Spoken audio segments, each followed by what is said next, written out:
আজ অনেক মাস পর বাড়ি আসলাম, তাই ভাবলাম আজ সবাইকে চিকেন বানিয়ে খাওয়াই।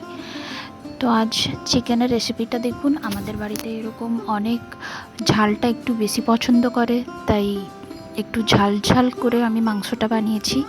আর খুবই সিম্পল অ্যান্ড ইজি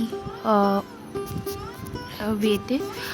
তো আপনারা দেখছেন যে কিভাবে চিকেনটা আমি বানাচ্ছি। প্রথমে পেঁয়াজ, আদা, রসুন, লঙ্কা বাটা, হলুদ, চিকেন পাউডার অ্যান্ড সামান্য মতো একটু নুন আর চিনি। চিনিটা হচ্ছে শুধু কালার আনার জন্য, আর কিছু না।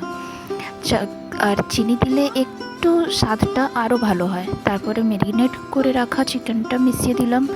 মিশিয়ে নেওয়ার পরে ভালো করে চিকেনটা কষিয়ে নেব। কষিয়ে নেওয়ার পরে বেশি জল দেব না, অল্প একটু জল দিয়ে শুকাবো। একটু বয়েল করব। যখন চিকেনটা ভালোভাবে ভাজা হয়ে যাবে, দেন উপর থেকে গার্নিশিংয়ের জন্য একটু কাঁচা লঙ্কা চিড়ে করা আর ধনেপাতা দিয়ে সার্ভ করব।